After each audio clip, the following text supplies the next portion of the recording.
tales for dark nights.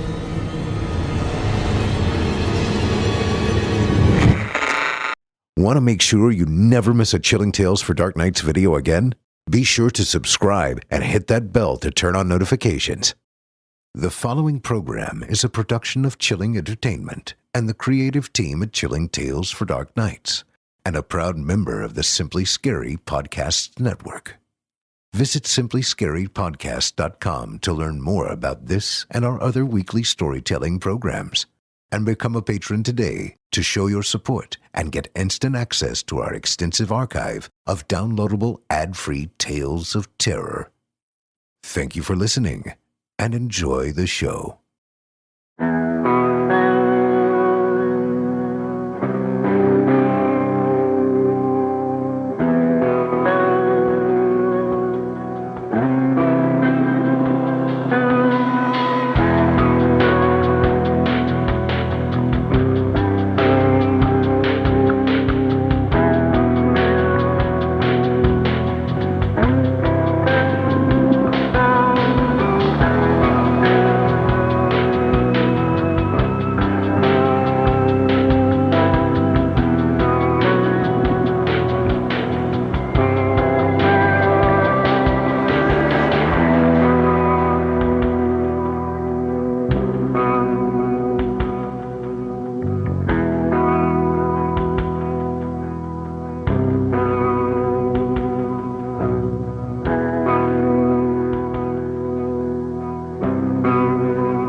Disclaimer. Horror Hill is a horror anthology podcast bringing you scary stories from all corners of the internet and beyond. As such, certain stories include content that some listeners might find offensive. Listener discretion is advised. Greetings, listeners, and welcome back to Horror Hill. As always, I'm your host, Erik Peabody, and we've got a fun little episode lined up for you tonight. I know that we've had some longer stories as of late, so we're going to mix things up a bit with a few quick ones this evening. A couple of nasty little beasts that'll rip into you, claw around in your insides for a while, and be gone before you know you're bleeding out.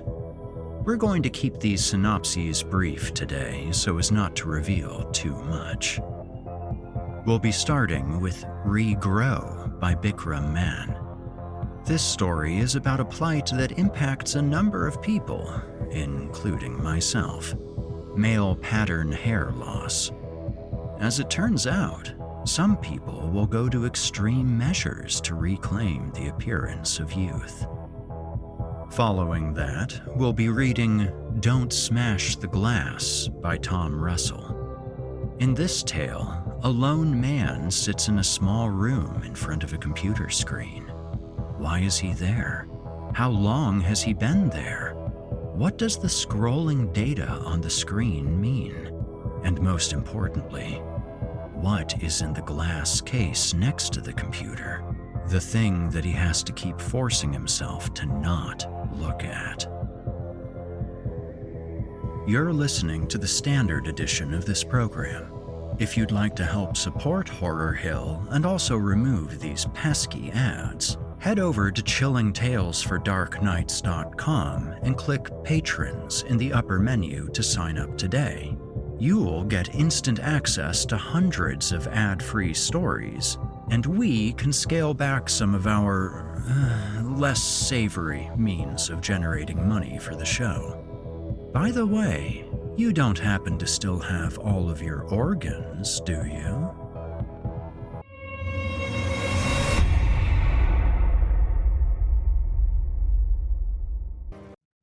And now, from author Bikram Mann, I give you Regrow. Growing old is a bitch. Wrinkles dig deep into your skin and form permanent crests and valleys on your face. Your body starts breaking down until just climbing a small flight of stairs is enough to leave you out of breath, and you begin collecting regrets like trophies. And the hair. The goddamn hair. My family has always had problems with male pattern baldness, and thus losing my beautiful mop of hair has been the biggest fear of mine for as long as I can remember. Always there, just niggling away at the back of my mind like an unscratched itch. I knew it was coming, yet when the widow's peak formed on my head, I still spent a week moping and crying. But that didn't mean I was just going to go down without a fight. Hell no. I visited the doctors, took medications, scoured the internet for home remedies, but kept being pushed back by the tides of time. It was when the two little horns on my head threatened to connect in the middle and leave behind a patchy island of wispy hair that I grew desperate. Really desperate. An old friend from college introduced me to Regrow, an experimental anti-hair loss drug that hadn't yet been approved by the FDA. But I didn't care at that point. I was desperate. I took a whole box of that stuff from him, tucked that sucker under my arm, and sauntered back home. Even my wife was surprised to see the broad smile on my face. Pop 2 pills after dinner for a week and wait for the results. Simple enough. I had high hopes from this stuff, so much so that I even swallowed the pills without water like an addict and went off to sleep. I woke up early the next morning, yawned, pulled my boxers up to adjust my boner, and walked into the bathroom. As my urine drizzled on the commode, I ran my fingers through my hair, and they scraped against something sharp. Startled, I pulled them back. What was that? I wondered. Could it be? With my heart palpitating, I jumped in front of the mirror and leaned in. There, little bristles growing on the barren land of my head, like tiny insect legs trying to claw their way out of their eggs. It worked! I shouted, scaring the daylights out of my drowsy wife. I ran over to her and had her admire my dark little babies. It was the best day of my life. My chest felt light. I was more confident. I received compliments at work. Granted, they were more about my general demeanor rather than my hair, but that was fine. They would all notice it soon enough. All throughout the day, I kept sneaking glances at my hair, whether it be in a mirror or the camera of my phone. Each time, my smile grew wider. No more Baldy Ben. I popped 2 more pills that night, and my hair grew longer the next morning, resembling shadowy little tendrils projecting out of my head. People started to notice. I told them about Regrow and even promised a couple of them to help get some boxes of their own. I couldn't get in contact with the friend who gave me that drug, but I didn't mind that. Sooner or later, he would get in touch with me, I reasoned. My widow's peak had almost disappeared by the time the week ended. The hair was still small, creating a mohawk-like crown on my head, but I knew that it was all going to even out. Just to be sure, I popped 2 more pills on the 8th day. That was the worst mistake of my life. If I could just go back in time and stop myself, I would do it in a heartbeat. You see, when I went to bed that night, I had no idea what nightmare awaited me. I woke up with a start. My entire body felt aflame, like I was running a terrible fever, and it was so goddamn itchy. I wanted to dig my nails into my chest and rip the skin off, peel it off layer by layer until that desire to scratch went away. I tossed and turned, rubbing my body against the mattress as my fingers scraped my torso and back. What the fuck? Why was it itching so bad? My wife groaned, so to avoid waking her up, I jumped out of the bed, frantically stripping off and itching like a damn monkey. Armpits, thighs, back of the knees, all damp, all itchy, like ants were scurrying around on my body. I dashed to the bathroom and flipped the light switch on. When the room was blasted with light, I had to bite my knuckle to stifle the scream that threatened to rip from my throat. My chest was red and covered with rashes and acne that had burst, with pus leaking out of them and hanging on the tips of hair that were suddenly protruding from my torso like the shadowy limbs of some infernal tentacled monster. My chest looked like a damn forest that had just been lashed with a torrent of blood. Fuck, even my stomach. Hair bloomed from my navel like a vile flower, surrounded by a shrubby undergrowth of hair. I turned around. Same thing. My shoulders had hair sprouting from them, moist, matted like some blackish moss. Hair even covered my spinal cord, and my skin was pockmarked with acne that had been slashed open by my fingernails. It hurt so fucking bad. I couldn't believe what I was looking at. How did all of this happen in just a couple of hours? It was like I was making my own fur pelt. The heat was getting unbearable, so I hopped into the shower, trying to avoid ripping and tearing into my skin. The cold water was like a gift from God, washing away the itch with the fiery pus. The colors yellow and red stained the floor, but I felt better. Now, as terrified as I was, I didn't tell my wife about any of this for 2 reasons. I didn't want to alarm her, and I didn't want to get screamed at for taking an extra dose of the medicine. So, I decided to tackle the forest growing on my body on my own. I took out my razor and prepared to shave everything off. My eyes widened as the blade neared my skin. There was no acne. They were my own hair follicles that had ballooned with hair and pus. Fuck. I reached for the shaving cream and slathered my body with it. It was the most painful experience of my life, even more so than the time I dislocated my shoulder. But I gritted my teeth and winced my way through it until my skin was clean. Covered in bleeding cuts and slashes, but clean. I dried myself off, applied some antiseptic, and went back to bed after wiping down the bathroom. I didn't tell my wife about it in the morning either, but she could tell something was wrong. I couldn't help it. My skin was the most sensitive it had ever been, and I could already feel the hair popping back out of their follicles, brushing against my shirt and causing a sharp tingle to crackle down my spine. The hair came back with a fucking vengeance, almost as if it was incensed at having their growth cut down so short. The day hadn't even ended, and tufts of hair were sticking out of my collar, but thankfully, it didn't hurt as much. Maybe my body had gotten used to the fact that I was trying to create my own natural turtleneck. My colleagues looked at me with surprise and disgust as my body puffed up, like I had stuffed clumps of grass down my shirt. I gave a sheepish smile and made pathetic excuses about not having had the time to take care of personal hygiene.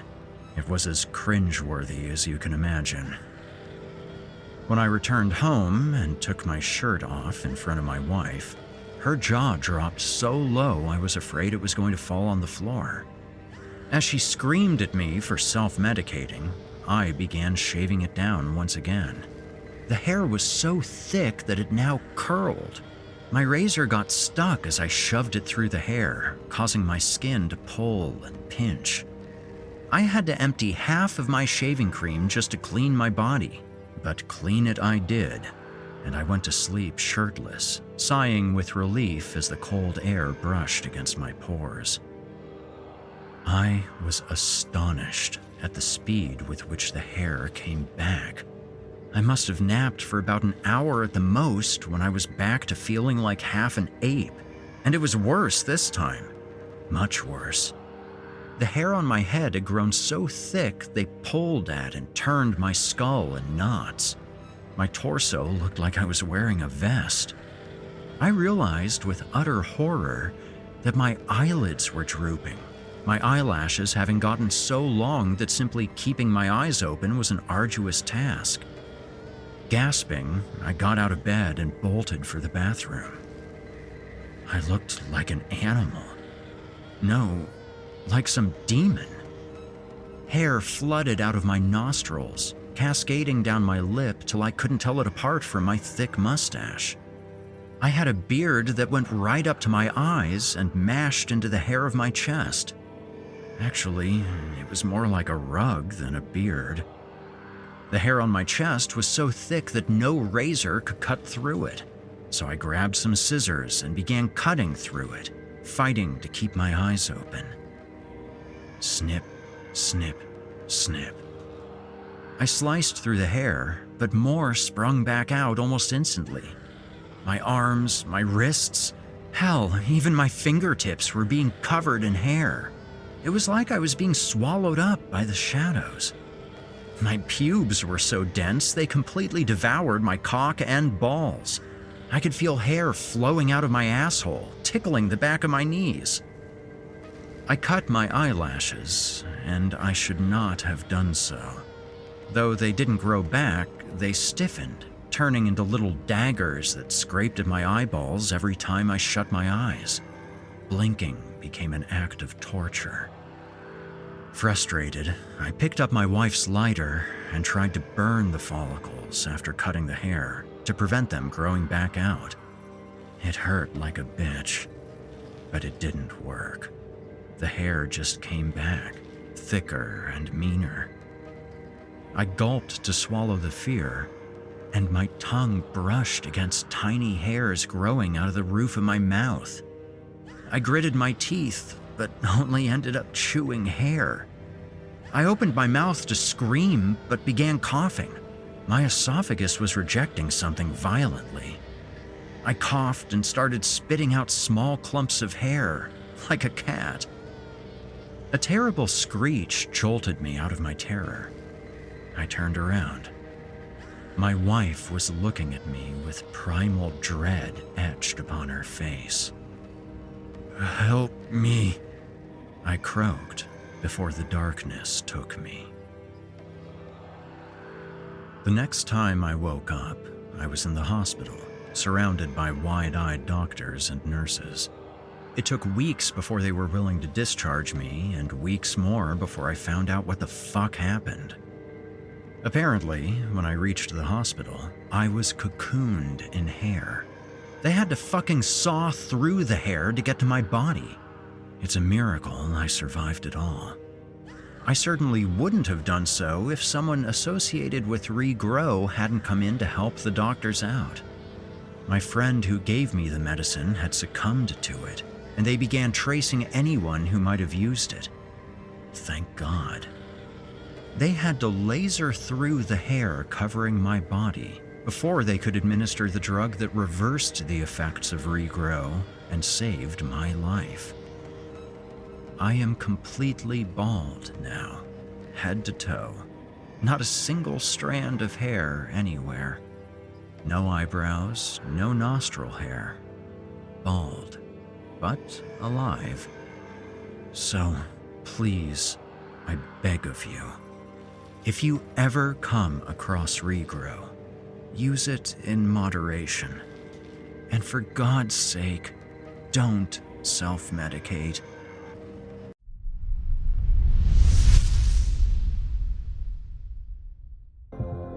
You've been listening to Regrow by Bikram Mann.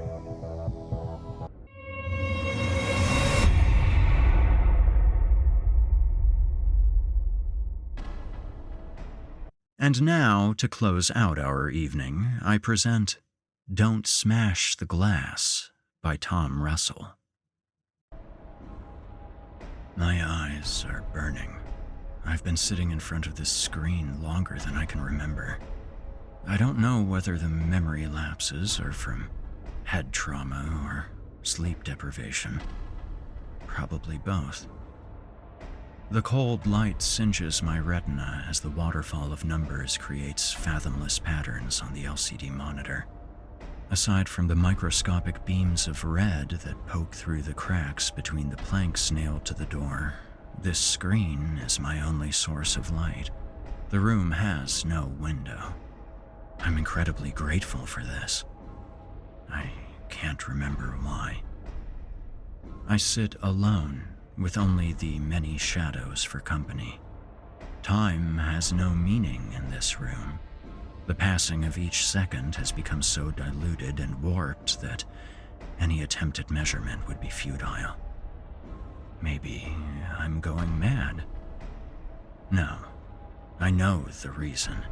I have forgotten much, but I must not forget that.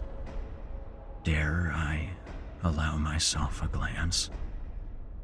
The thing stares at me from the glass container next to my desk. I mustn't stare back for too long.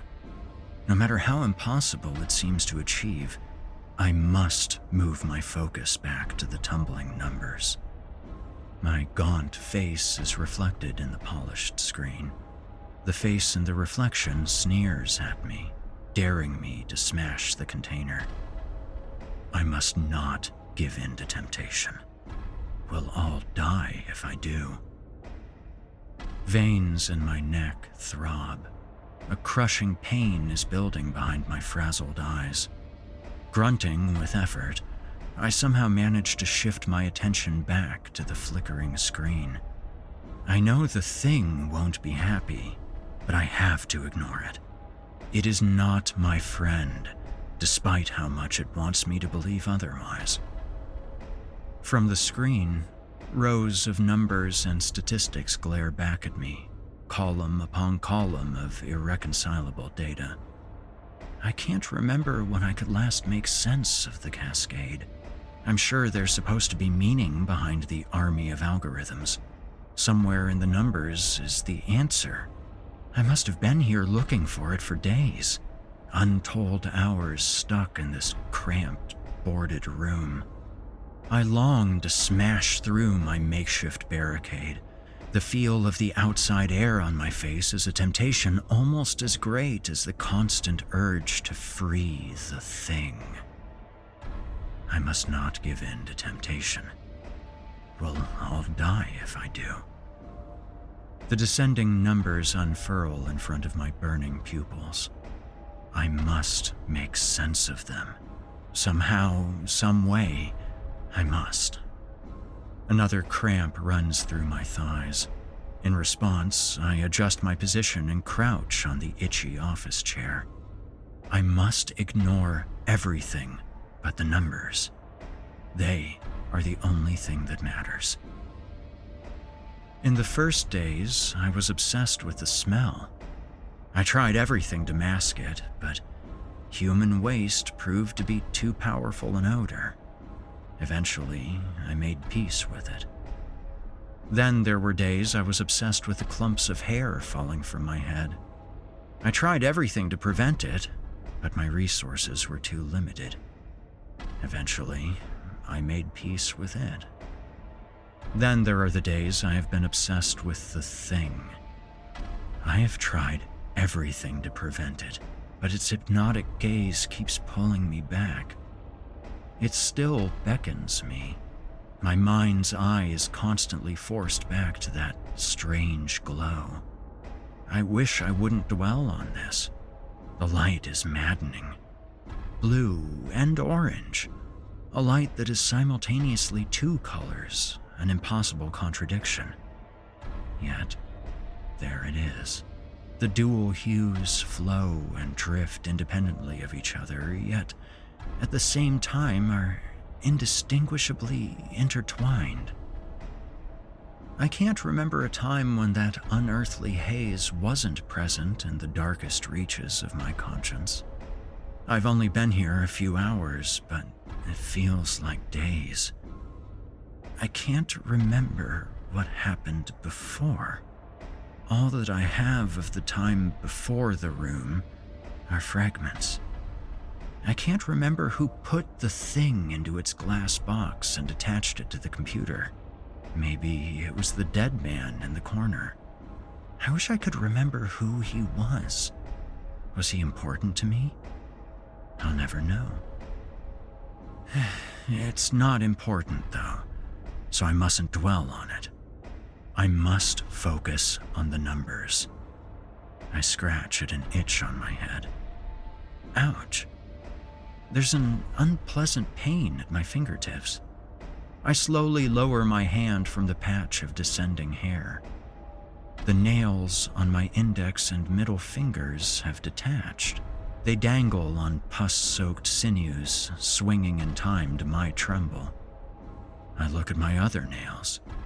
Each chipped slab sits on a bed of greenish ooze. The skin around my fingertips has turned a mortician's gray. I can feel my screen-baked eyes widening. My worn pupils find themselves unable to move from the dangling keratin. As my trembles worsen, one of the nails wriggles free of the spiderweb sinew. It feather falls to the filthy floor, lost to the grime like much of my hair. Despite the repulsion tying knots in my gut, I need to inspect this further. I splay my rotting fingers. The little revelation afforded by the flickering LCD display makes my analysis difficult. I squint, pulse rising. My remaining nails bulge and jaunt back at me from the shadowy desk. My fingers are cold, numb almost. The few remaining ounces of sensation left have been taken by a tight dryness from the discolored skin around my fingertips. As this discoloration ascends my digits, it darkens further into gray, before becoming a pungent mess of moldy greens and brown-purple bruising. This isn't happening. It can't be. Please don't let this be real. The thing laughs as I come to the horrifying realization of what I have to do next. It's enjoying this. I gulp. My throat is dry and constricted. I would kill a man for a glass of water. Maybe that's why the man on the floor died all those years ago. Maybe we had water here in those days, and I killed him for the last drop. No, I don't think I did. I wouldn't do something like that. At least, I think I wouldn't. Do it. I start with the right hand. My tremble is all-encompassing now. I raise my shaking left, the gray flesh of the digits cracking as I close my grasp over my right ring finger. Lightning flashes of sharp, blinding pain race up my right arm. I unscrew my eyes. The removed nail doesn't bleed. Please, don't let this be real. I don't want to do this. No man should have to do this. This isn't fair. Do it now. There's warm moisture descending the cliffs of my cheeks. The corners of my vision blur and ripple as I focus on the yellow nail protruding from my jerking finger. A thin trail of shining plasma trickles from one corner of the gnarled cuticle. A cold blanket of sweat drapes my brow. I can't do this. I won't do this. No. My left thumb and index finger find tight purchase. There's a lump growing in my stomach. I can feel the grazing warmth of bile climbing my throat. I really don't want to do this. Please, don't make me do this. My nostrils flare. A sharp inhalation brings with it the clinging reek of human excrement. The bile climbs higher. The lump in my stomach doubles in size. My fingertips aren't the only numb part of me now. I can't stop myself. The yolky nail opens a floodgate of rotting fluid as I pry it from my finger. Pain breaks the silence and sensation. Fresh stabs assault my senses with each agonizing nanosecond. As the nail is peeled further back from the gray-green fingertip, strings of sinew ping and snap. Each brings with it a further jolt of lightning. Eventually, I reach the stage where I can no longer bend the stiff shell. The exposed nail bedding screams, the orphan nail hanging from it by a thread of skin. The bile is now nearly at my tonsils. Why have I done this? Why is this happening to me? Please, make it stop.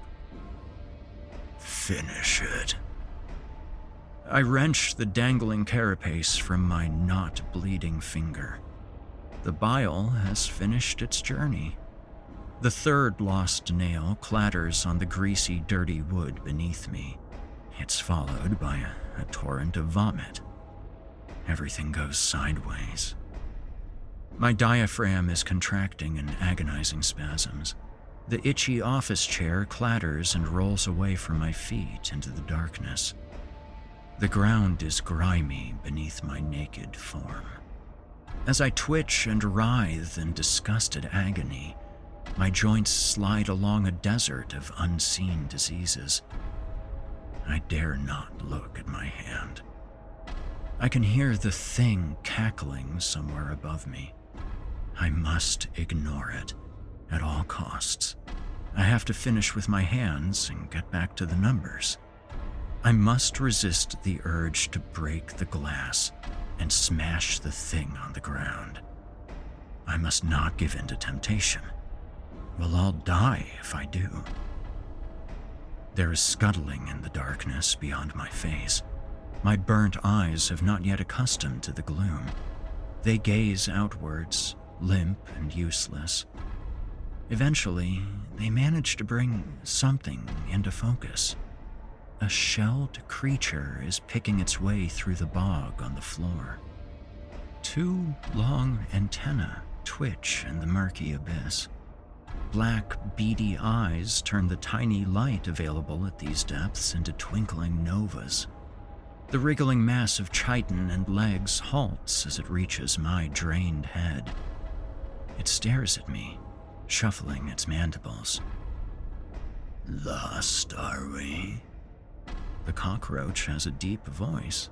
It's a dialect comprised of bass tones being dragged through a corpse grinder.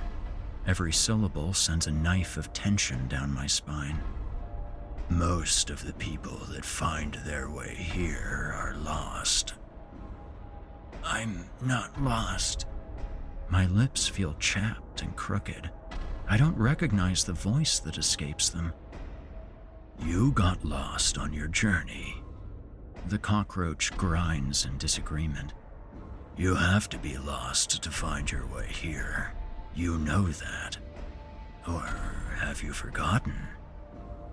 I can hear the mirthful chittering of mandibles scraping. I say nothing. You've been forgetting a lot of things lately, haven't you? You can't remember how you got here at all. Oh dear, you are in a bit of a pickle. By the end of the last sentence, my eardrums ached. The voice drills into my brain, scraping further into my psyche with each syllable. Do you want me to remind you? The querying antennae twitch in the night. My ears throb. My thoughts become clouded with sharp black spikes of sound. No, I want you to stop talking. Come now, don't be silly. Its mandibles click together in a tut. How do you expect to find your way without any help? Now, you see that up there? The veins in my eyes throb as I point them towards the glass that contains the thing. Yes, that's right.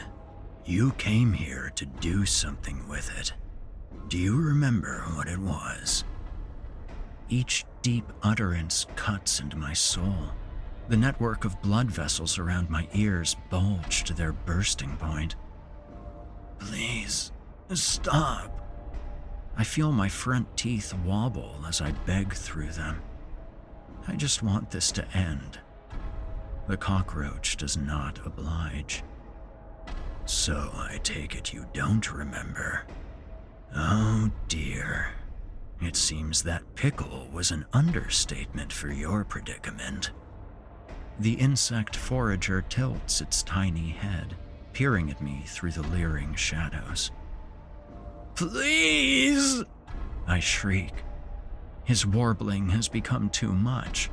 It scrapes at the insides of my skull until nothing is left but a simmering mess of severed nerves and liquefied gray matter. I beg. The pain.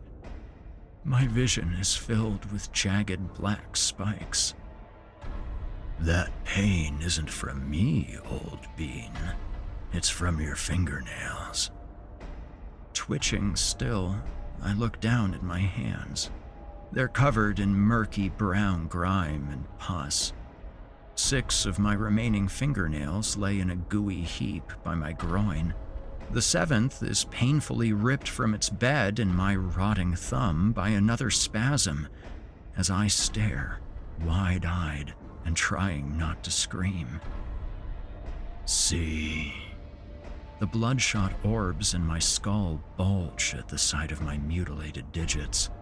Panicked lungs plead for oxygen. The fresh inhalation adds the sweet musk of decomposing flesh to the scent palette. I didn't do that. The words sound alien to my ears as they leave my throat.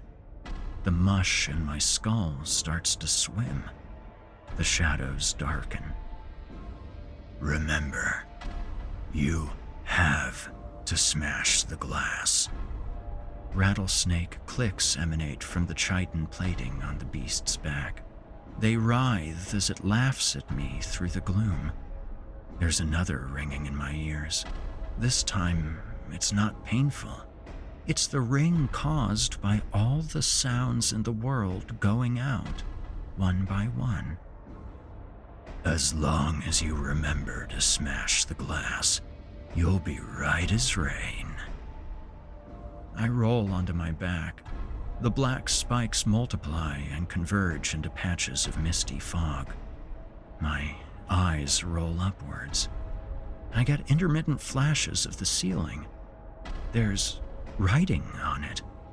Did I write it? I can't remember. Just remember, smash the glass. The serrated coos of the malevolent insect are among the last things I hear. My jaw drops open. I can feel foam forming at the corners of my mouth. Smash. This last oscillating syllable echoes as the rest of the world dies.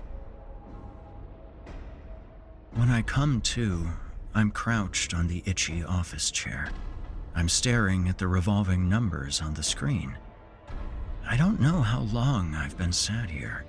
It must have been weeks. I look at my hands. The plasma that covers my digits is only half coagulated. I had nails there, once. That was a long time ago, though. I can't remember exactly how long. I have known nothing except the numbers and the thing since before recorded history. The flickering glare of the LCD screen blinds me, as it has for millennia. I must find the pattern. The black numbers dance and dive. There's a crushing pain in my head. I must not think about the thing. It is still calling me, whispering sweet nothings to my subconscious. I could smash the glass right now, end all of this. It would be so easy. I could smash the glass and then all of this would stop. No, I mustn't do that, no matter how tempting it is. I must not give in to temptation. We'll all die if I do. I squint at the blinking digits on the screen. Hold on a second. I think I see something. Wait, it can't be. Is that a letter? The itchy office chair creaks as I lean further forward on my haunches, bringing my tired gaze closer. It is a letter. My heart rate accelerates. Beads of excited sweat form in every pore. Days spent searching, and I've finally found it. I'm sure the dead man in the corner would be proud, were he still alive. Then again, maybe he wouldn't. Maybe he worked for the Thing. That might be why he's dead. I don't know. I can't remember. The solitary letter stares back at me. I raise both nail-less hands to the sides of the screen. My green-gray knuckles turn white, the black plastic nearly buckling under my grip. It is a letter. Just one. A. The solitary character stands amidst the swirling horde of numerical data. As my dry eyes dart across the glowing wasteland, a second appears. My ribcage aches from the furious jackhammering of valves and ventricles. 2 letters. This is it. The answer. Chapped lips widen into a broken smile as more and more letters appear until I am left with a phrase. Quivering, I slowly sit back from the screen. The answer I have spent hours searching for unfurls in front of my eagerly awaiting gaze. Slag et Hesams. I can hear the Thing laughing. I have to ignore it. More riddles and puzzles. The numbers taunt me as they dance around the nonsensical words. Slag et Hesams. The 13 cryptic letters start to hover above the pixels and perspex as I stare at them. There must be a meaning. There must be an answer. There has to be. I sink my face into my palms. I can feel warm, salty prickles in the corners of my eyes. No, I must not give in. I have to remain composed. There must be an answer. Slag et Hesams. My neck creaks. My aching head leaves clumps of hair behind in my hands. The Thing continues to laugh at my misery. Echoing cackles infect my thoughts. I've had enough of the Thing. It has mocked me for the last time. I have to destroy it. The glass box reflects the thin red light from the gaps between the boards. Many other things are also reflected in its surface, including a face. I assume it's my face. I can only assume this because it moves as I move. I don't recognize it, though. I don't remember what my face looked like, but I do know it isn't this face. This face is almost completely bald.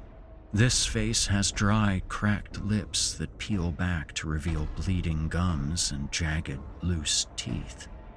It is a pasty and unhealthy cream color and is covered in sweat and grime. This face seems to be locked in a bestial snarl. I don't remember what expressions I carried before I began my task. However, my instinct tells me this wasn't one of them. At least, I hope it wasn't. The worst thing about the face that is not my face is that it has no eyes. This would be bearable if they were missing in the conventional sense. Empty sockets of skin aren't an iota as maddening as the way the eyes of the face that is not my face are missing. I can see these eyes clearly. They're dry and bloodshot. It doesn't matter how clearly I can see them, though. To my brain, they are not there. When I try to look at them directly, they swim and warp. If I gaze too long, they expand and burn, the orbs in the reflection bubbling and melting. The mirrored face starts to contort. Its broken mouth widens into a horrified scream. This can't be my face. Please, don't let it be my face. I slowly raise my rotting hands to my cheeks. To my horror, the bald, eyeless monster in the glass does the same. The thing shrieks with laughter at this. The blue-orange light swirls and dances, reveling in my misfortune.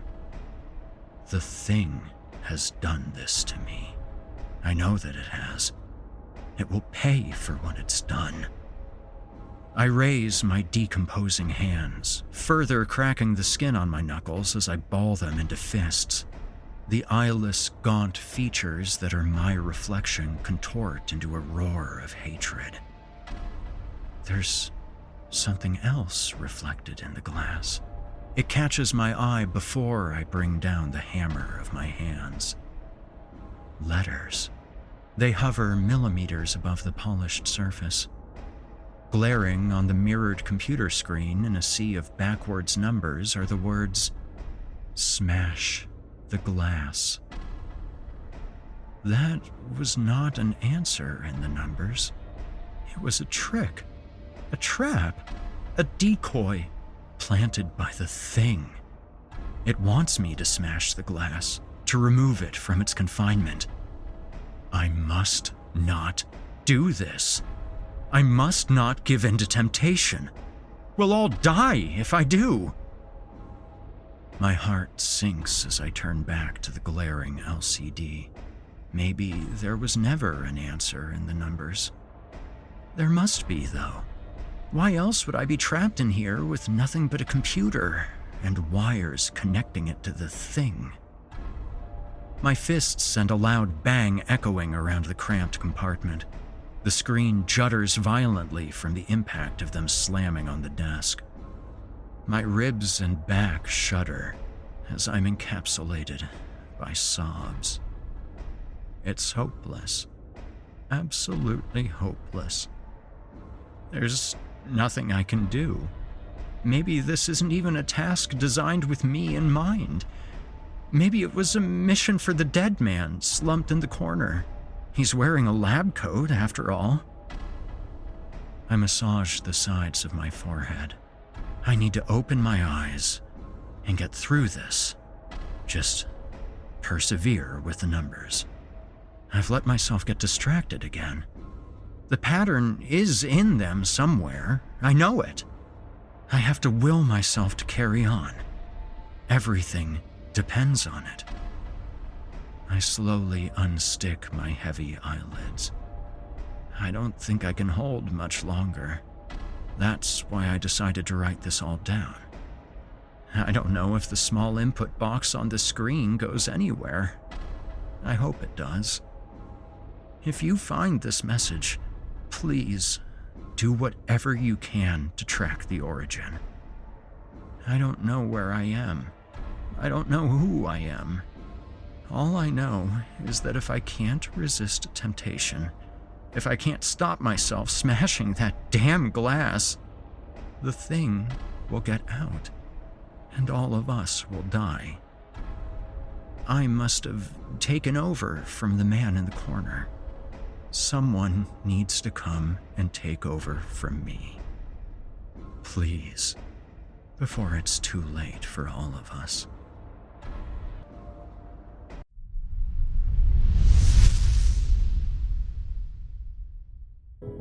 You've been listening to Don't Smash the Glass by Tom Russell. Well, my friends, that concludes our episode this evening.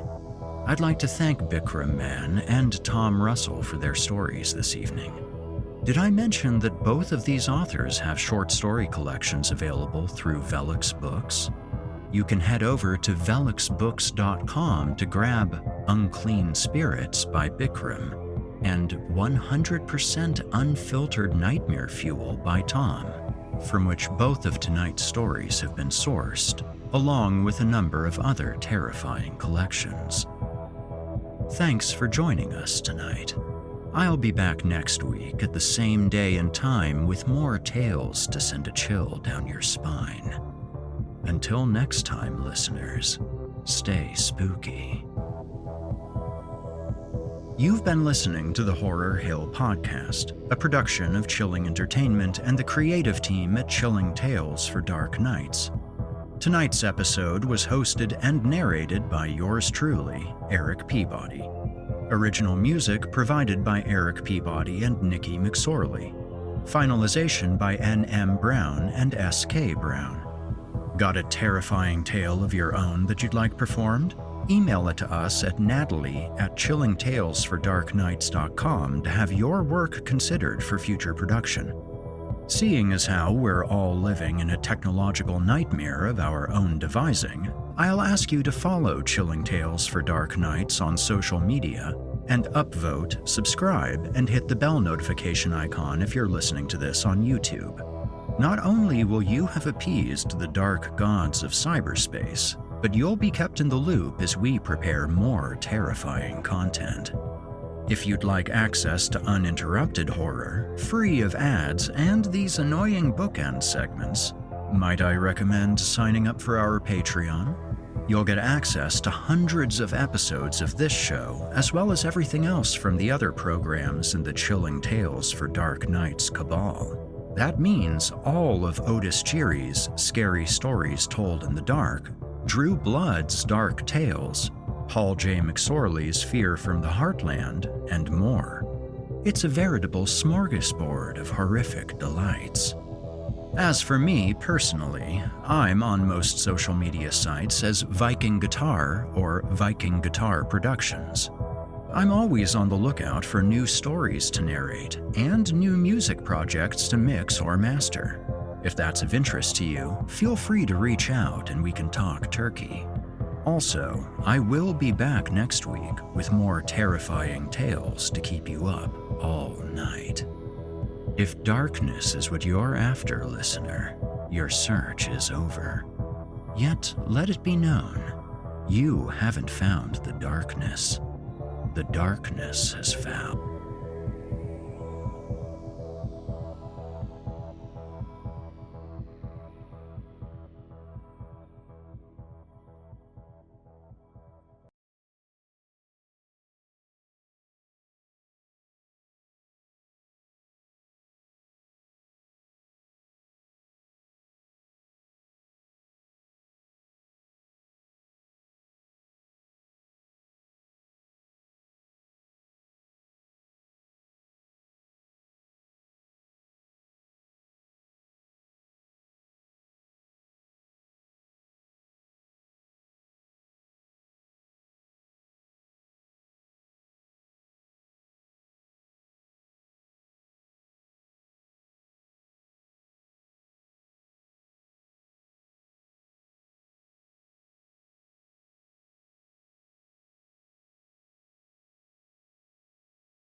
Chilling Tales for Dark Nights.